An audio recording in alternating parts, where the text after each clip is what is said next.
Kita akan mendengarkan terlebih dahulu presentasi atau pemaparan yang akan disampaikan oleh masing-masing narasumber kita dalam sesi diskusi hari ini.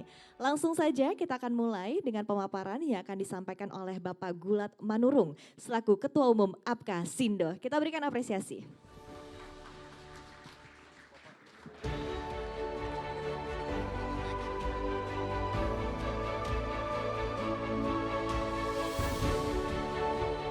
Baik, langsung saja saya Gulat Manurung.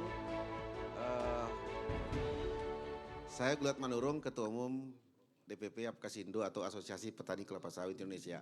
Cukup berarti bagi kami pertemuan ini karena banyak juga orang berpikir kenapa petani sudah membicarakan hilir? Karena kalau nggak ada hilir kami nggak hidup. Makanya hilir itu harus didorong rame-rame oleh petani sawit dan korporasi. Kalaupun korporasi lebih cenderung dia statis, biar petani sawit yang di depan. Karena memang 3 hari lalu teman-teman kami perwakilan dari APKASindo berkunjung ke Amsterdam. Mereka semua terkejut ketika di event itu hadir petani sawit. Mereka tidak percaya bahwa memang sawit itu dikelola oleh 42% perkebunan sawit oleh petani atau setara dengan 6,87 juta hektar dari total 16,38 juta hektar. Wow, kata mereka. Lah, lantas kenapa petani tidak pernah bangkit dan berlari di sektor hilir? Ini dia, mari kita lihat. Jadi menuju hilirisasi CPO Nusantara, mungkin dari berbagai pandangan daripada teman-teman, CPO itu tidak mengenal KTP, tapi saya sebut di sini Nusantara. Karena memang faktanya sawit itu ada dari Aceh sampai Papua. Ya ini. Jadi saya Gulat Manurung mencoba menjelaskan bagaimana cita-cita harapan dari Bapak Prabowo dalam era kepemimpinan presiden berikutnya tentang biodiesel. Pak Prabowo sudah berkali-kali bahkan dengan tegas mengatakan kita harus mandiri merdeka energi. Nah, kalau dengan situasi sekarang ini kita lihat di sini petani sawit sudah semua orang tahu ya bahwa petani itu sangat terasa. Kalaulah korporasi itu 58%, petani sawit 42%, kalau korporasi itu paling pemiliknya, pekerjanya itu nggak lebih daripada 500.000 orang. Pekerja dan pemilik. Tapi kalau kita lihat petani sawit, yang 42% itu bisa mencapai 30 sampai 40 juta orang. Artinya apa? Multiplier effect di perkebunan sawit itu jauh lebih besar dari korporasi. Makanya kalau ada gonjang-ganjing tentang sawit, itu petani itu yang paling terganggu ekonominya. Nah ini fakta yang harus kami jelaskan. Dampak inkonsistensi regulasi terhadap harga CPO dan petani. Petani dan CPO itu dua hal yang tidak terpisahkan. Barang siapa bisa memisahkan manis dari gula, rasa manis dari gula, barang siapa yang bisa memisahkan rasa manis dari gula, bisalah dia memisahkan petani sawit dari TBS. Bisalah dia memisahkan TBS dari CPO. Artinya apa? Tidak mungkin terpisahkan itu. Oleh karena itu kami mencoba menggambarkan di sini tantangan yang kami hadapi. Setelah perjuangan lama, di sini ada 3 garis. Satu yang paling atas itu adalah bursa Malaysia, yang kedua ini yang merah itu bursa CPO Indonesia, bursa kebanggaan kita. Yang terakhir itu adalah tender KPBN. Apa bedanya? Berbeda. Bursa Malaysia itu sudah berdiri 25 tahun lalu. Mereka sudah establis, sudah cukup kuat. Dan KPBN juga sudah cukup lama berdiri. Tapi KPBN itu tender yang diikuti oleh terbatas, tertutup. Ini akan mempengaruhi harga CPO yang dilelang atau yang ditender. Apa hubungan ke petani? Semakin rendah harga CPO, maka harga TBS kami anjlok. Oleh karena itu kita mencoba menyampaikan kepada pemerintah, ayo kita buat bursa CPO, bursa yang diikuti oleh dunia. Akhirnya berdiri dia 1 tahun lalu, Oktober tahun lalu. Apa yang terjadi di sini, Bapak Ibu? Ketika belum ada bursa CPO, harga TBS kami itu tidak stabil. Tapi setelah berdiri ini, coba lihat, langsung dia di atas daripada bursa, di atas daripada KPBN. Artinya apa? Faktanya memang harus ada persaingan, baru ada kompetisi atau juaranya. Itu kata kuncinya. Kalau kita lihat juga di sini, berapapun harga CPO, harga TBS petani nggak ada stabil aja, sama rata aja, kayak jalan tol gitu, nggak ada naik turunnya. Lah ini ada apa yang terjadi? Kita mau bicara hilirisasi, tapi petani sawit ini, kita sudah masuk dari B20, B25, B30, B35, harga CPO segitu-segitu aja. Harusnya konsep ekonomi semakin banyak diserap bahan bakunya, harga TBS petani pasti naik. Tapi tidak, mari kita lihat di sini. Coba lihat harga TBS dari Aceh sampai Papua yang setiap hari Senin kami upload. Coba lihat harganya 2.900, paling rendah ini di Papua Barat. Ini kan harga bagi petani yang bermitra, petani plasma istilah kalau Bapak Ibu sering mendengar. Dan ini tidak ditemui di lapangan harga ini. Tidak satupun pabrik dari 1.200 pabrik dari Aceh sampai Papua yang patuh kepada harga disebut. Kononlah petani yang tidak bermitra, yang tidak dilindungi oleh peraturan, makin kacau lagi. Nah, kita lihat di sini. Ini dia. Kami mencatat setiap minggu, setiap hari 1 minggu, harga TBS penetapan Dinas Perkebunan yang tadi, yang ini kami terjemahkan melalui ini. Nah, ternyata ini menggambarkan bahwa harga disbun tadi yang tebal ini tidak satupun patuh di semua provinsi sawit. Wow, untuk apa dibuat kalau nggak patuh? Apalagi kononlah nasib petani swadaya yang ini, yang kurang terang. Lebih kacau lagi harganya. Karena tidak dilindungi oleh satu regulasi pun di negara ini. Kalau kita lihat petani sawit tadi, berapa sih jumlah petani sawit, plasma dan swadaya? Nah ini tadi.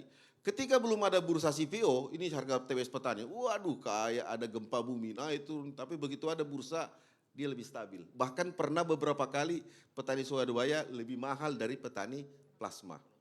Itu manfaat daripada persaingan tadi. Nah, jadi Bapak Ibu, orang banyak tidak tahu sebenarnya bursa CPO itu hubungannya ke apa? Hubungannya adalah persaingan. Stabilitas harga TBS terkunci di harga CPO tadi. Nah, tantangan, ini saya jelaskan tantangan. Nah, yang saya sebut tadi, kenapa hanya petani plasma yang dilindungi oleh regulasi? Saya pun nggak tahu saya. Mungkin udah begitu kali ya politik Belanda. Masa kita sudah merdeka dari tahun 45 sampai sekarang masih menggunakan politik Belanda? Kenapa permentan yang ada sekarang hanya melindungi petani yang berplasma inti? Jawabannya supaya yang tidak berplasma menjadi makanan siang gratis, makanan empuk bagi PKS-PKS yang membeli TBS mereka karena tidak dilindungi oleh regulasi. Oleh karena itu petani sawit di sini meminta revisi itu permentan. Permentan ini adalah permentan zaman Belanda yang tidak menunjukkan keadilan kemerdekaan bagi petani sawit. Kenapa hanya petani yang berplasma? Pertanyaan kembali, Pak, berapa banyak petani plasma? Hanya 6% dari 100%. Hanya 6% dari 6,8 juta hektar. Atau 400.000 hektar berbanding 6.400.000. Yang dilindungi cuma 400.000 hektar. Ya nggak benar, harus dilindungi semua dong. Tidak ada pembedaan, negara tidak boleh membedakan mereka. Nah kalau kita lihat lagi lebih detail, ini dia faktanya. Petani yang berplasma itu cuma yang merah.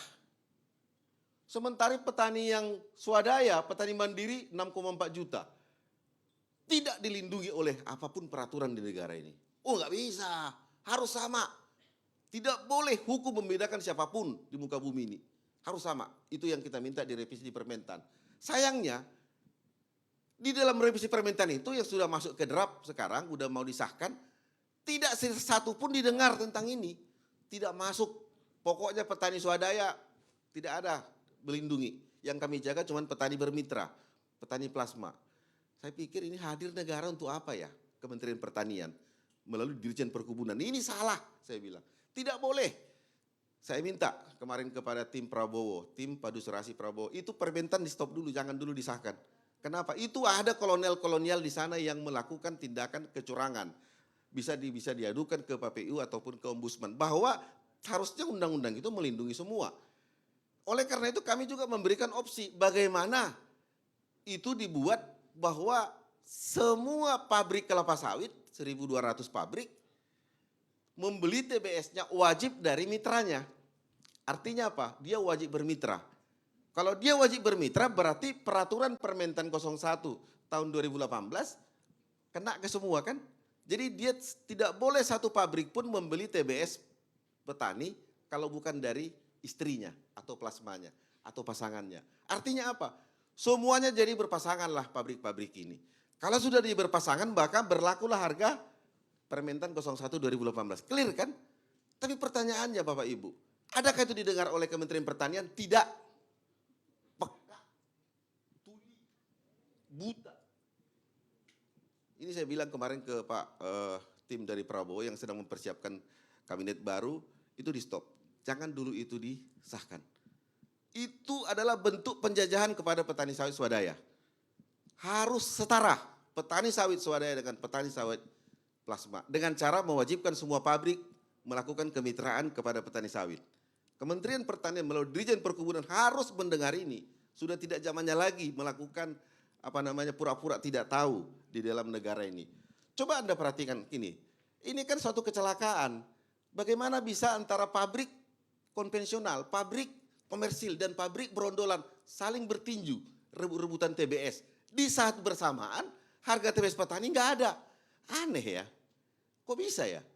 Harusnya makin rebutan makin gengsi dong naik harga TBS 3.000, 4.000, 5.000. Ini tidak, malah makin jatuh. Ada apa? Karena peraturan tadi lah penyebabnya. Makanya terjadinya persaingan itu sederhana. PKS konvensional, PKS berondolan ke PKS komersil, itu hanya bisa diselesaikan dengan semua pabrik wajib bermitra. Selesai persoalan. Satu kalimat itu aja pun tidak mau masukkan di revisi Permentan. Ada apa ini Permentan itu? Kenapa dipaksakan dengan cara yang tidak menguntungkan petani sawit? Coba lihat ini. Kalau pabrik tanpa kebun atau PKS komersial ditutup, maka truk-truk TBS petani ngantri sampai 6 hari. Karena PKS yang mempunyai inti plasma, dia hanya melayani plasma atau mitranya. Dia tidak menerima istri orang lain. Lah ini petani swadaya yang 93% mau dibuat kemana? Yang 6,4 juta hektar. Itukah regulasi yang dirancang oleh Kementerian Pertanian? Tidak, kami tidak terima itu regulasi itu. Di saat bersamaan kita sudah OTW, B30, B35, BAB100. Di saat bersamaan kita coba tadi kata Ibu Eni tadi. Benar, impor CPO dari tahun ke tahun menurun. Di saat bersamaan terjadi konsumsi peningkatan biodiesel. Benar, ini wow. Pertanyaan, naik nggak harga TBS petani? Tidak. Naik nggak harga CPO? Tidak. Apa masalahnya? Ini sekarang masalah besar. Kita lihat juga ini, produksi konsumsi domestik ekspor tetap juga menunjukkan tren yang positif. Inilah sebabnya yang saya bilang tadi. Karena terjadi perbedaan image antara pemerintah dalam hal ini, Satgas yang dikelola oleh KLHK, dengan tujuan daripada Presiden Jokowi dan Presiden terpilih Prabowo. Coba kita lihat. Kalau kita mau buka-bukaan ini 20, berarti SK 21, berarti kurang lebih seminggu lalu. Coba Bapak lihat, kasihan korporasi ini Pak. Petani sawit yang bermohon itu ada 1.300 berkas. Atau luasnya 600.000 hektar atau 17% dari total yang mengusul. Yang sudah relasi progres, alhamdulillah sudah mencapai 6.000 hektar. Meskipun cuma 1%. Tapi coba lihat saudara-saudara kami, bapak-bapak kami dari korporasi. Dari 2.300 berkas atau 2,4 juta hektar atau 67% dari total yang mengusul, 0% progresnya. Aduh, kenapa begitu? Karena melihat dendanya nggak ada yang sanggup. 90 juta per hektar. Dan 1 daur. Nggak boleh replanting. Artinya setelah dia masa produktifnya habis, nggak boleh replanting. Hutankan kembali. Ini akan berakibat seperti ini. Kita akan kehilangan hitungan total daripada Apkasindo itu 2,8 juta hektar. Yang akan masuk ke pasar 110B, 1 daur. Kita akan kehilangan CPO itu 12 juta ton. Atau 131 triliun per tahun 5 tahun ke depan. 5 tahun lagi akan ketemu ini. Inikah yang diinginkan oleh pasar 110B di saat pemerintah sibuk dengan Ibu Eni Mati tadi mengatakan B30, B35, BBBB. Kalau ini ditetapkan, kita menjadi kekurangan CPO dan menjadi salah satu negara pengimpor CPO. Loh, kok negara produsen terbesar di dunia jadi importer CPO? Itu karena kita mengabaikan kehebatan ini. Tidak boleh replanting, 1 daur. Aneh. Setelah 1 daur tidak boleh replanting, apa yang terjadi? Akan terjadi namanya chaos di bawah. Akan terjadi perampokan tanah-tanah. Semua masyarakat akan mengkapling. Ini punyaku ya, itu punyamu ya. Ribut di level bawah. Terpikirkah oleh semuanya kita ini? Kita jangan hanya memikir hari ini, tapi dampaknya kita perhatikan jangka panjang. Kalau kita di B40 masih selamat. Tapi begitu naik ke B50, kita menjadi importir CPO. Kita minus 1,2 juta ton CPO. Ini yang saya bilang tadi, kalau itu tetap kita pertahankan dengan tanpa melihat hebatnya sawit. Apalagi ada Perpres kepada Bapak Presiden Jokowi supaya mengetahui bahwa Perpres yang sedang direvisi itu sedang dikerjain oleh anggota Bapak. Ini tahun depan petani sawit sudah wajib ISPO. Ini hubungannya ke hilirisasi. Pertanyaannya, sudah berapa persen petani dari 6,8 juta hektar kebun petani sawit yang sudah ISPO? Ini dia. Baru 20.000 hektar. Dari 6,8 juta hektar, baru 20 hektar atau 0,3%. Hah? Ngapain diispokan, orang belum siap kok? Nah ini yang saya bilang tadi. Oleh orang-orang tertentu, kelompok tertentu mendesain peraturan yang antagonis dengan kebijakan pemerintah Presiden Jokowi. Dilanjutkan oleh Presiden Prabowo. Ini akan menjadi batu sanjungan besar bagi mencapai hilirisasi yang seperti disampaikan Pak Prabowo. Sedikit lagi kesimpulan. Kenapa ini terjadi? Padahal kita melihat sawit itu adalah lokomotif Indonesia. Dunia terpesona. Statement yang mengatakan barang siapa yang bisa menguasai sawit, itulah negara adidaya yang sebenarnya.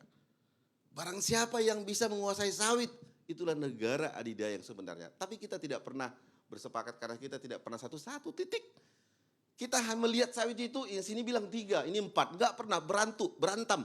Enggak pernah ketemu. Karena apa? Karena ada kepentingan asing dengan kondisi itu supaya kita tetap melakukan tindakan-tindakan kebodohan.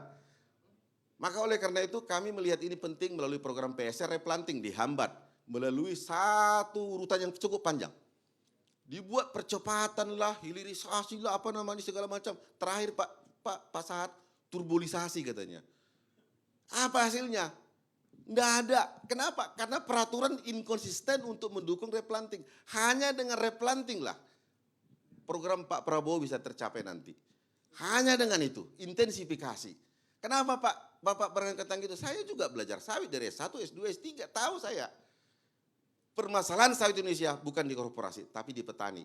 Petani sawit itu potensial yang terdapat baru 30%, rata-rata 27% dari total 100. Kalau begitu ada 70% dari total 6,8 juta hektar atau setara dengan 28 juta hektar kebun sawit Indonesia. Kalau semua itu dioptimalkan, luasnya bukan pertambahan, produktivitasnya.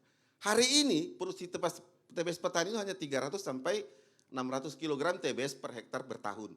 Coba perhatikan TBS, produksi TBS yang sudah ditanam Pak Jokowi replanting kemarin, Pak Muldoko, Pak Wakil Presiden, berapa coba? 3 ton. 300 sampai 800 kg TBS per hektar tanaman yang lama. Begitu diganti tanaman baru menjadi 3,30 sampai 3,5 ton. 3.000 kilo sampai 3.500 kilo. Wow. Kenapa? Karena sudah menggunakan bibit hybrid, pemupukan dengan dibiayai oleh Badan Pengelola Dana Perkebunan Kelapa Sawit. Tapi tercapaikah? Tidak. Kenapa? Karena tidak adanya satu pemahaman tentang ini. Satu hal yang saya pesankan kepada kita, siapapun pejabat negara yang terkait ke sawit. Hanya satu permasalahan yang bisa untuk menghilangkan ini. Bentuk Badan Sawit Indonesia. Badan Sawit Indonesia. Kalau tidak, kementerian-kementerian yang ada itu semua cawe-cawe. Karena dilihat duitnya banyak, ikutlah. SDM ikut, Kementerian KLHK ikut, entar lagi Kementerian Peran Wanita pun ikut. Iya, lah kalau ini yang terjadi, minyak goreng kata Pak Tungkot, apa yang kita harapkan dari kehebatan Indonesia? Sawit adalah kita, Indonesia, dunia menikmati. Terima kasih.